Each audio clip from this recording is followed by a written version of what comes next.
Tapi Anda pastikan semua warteg seperti itu.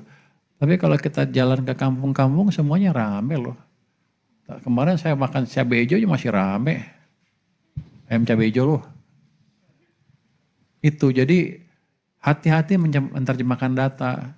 Saya bukannya anti, saya akan periksa. Tapi jangan Anda sampai simpulkan satu atau dua di tempat situ, satu tempat, terus artinya semuanya seperti itu. Belum tentu. Pertanyaan saya ada dua, Pak. Yang pertama, dari tadi kan Bapak udah ngejelasin kalau fiskal kita itu emang bagus ya, Pak. Defisitnya juga udah mulai, defisitnya kecil sampai Mei. Tapi ternyata Pak di warteg-warteg itu lagi ada fenomena orang-orang tuh beli lauk nggak nyampe 20.000 Pak. Terus kayak orang-orang yang belanja di warteg tuh sekarang berkurang Pak. Jadi pemilik warteg itu omsetnya turun sampai 50% Pak. Mereka tuh ngeluh karena katanya harga-harga makanan, harga-harga bahan makanan nih naik Pak.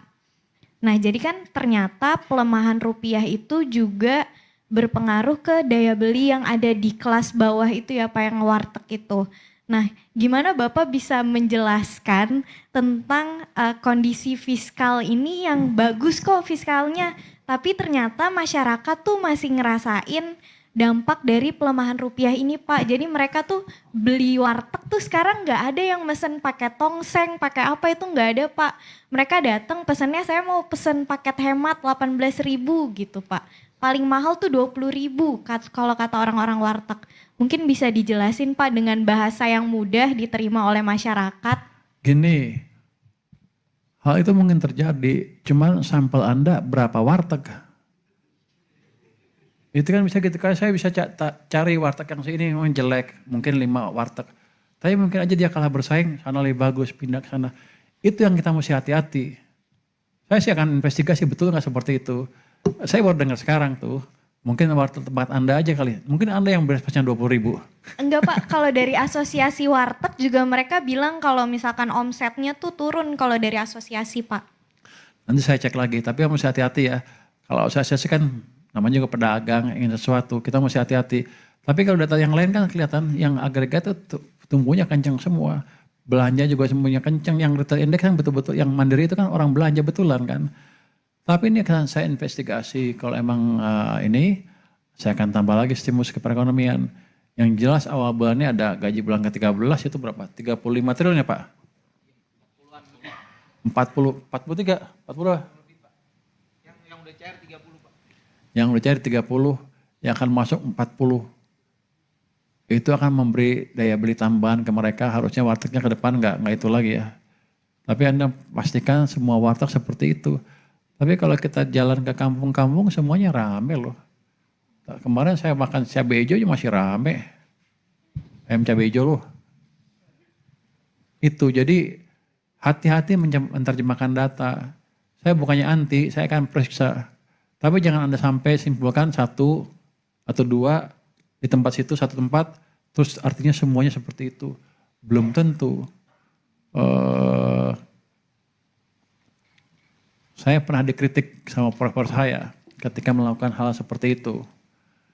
Saya buat model ekonometri waktu di Amerika ya.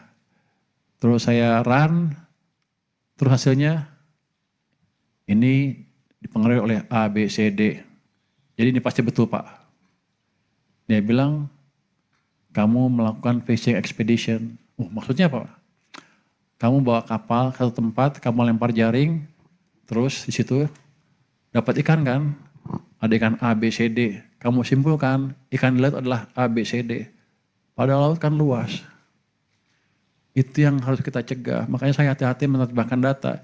Saya waktu dulu dikritik abis seperti itu, terus saya tanya, kalau gitu Pak, gimana cara memecahkan masalah seperti ini?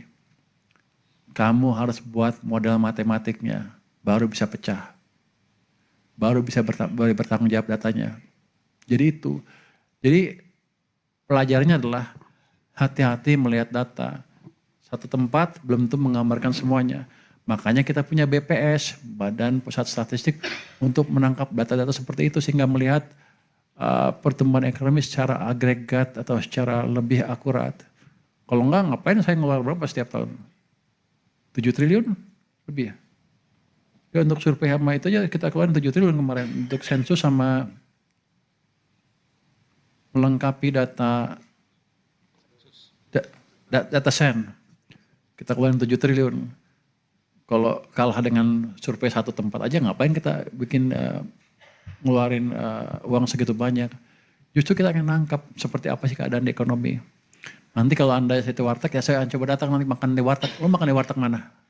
Enggak Pak, itu ini kan emang dari kita semuanya pada nge-survey di warteg gitu Pak. Di Gitu. Jakarta Pak.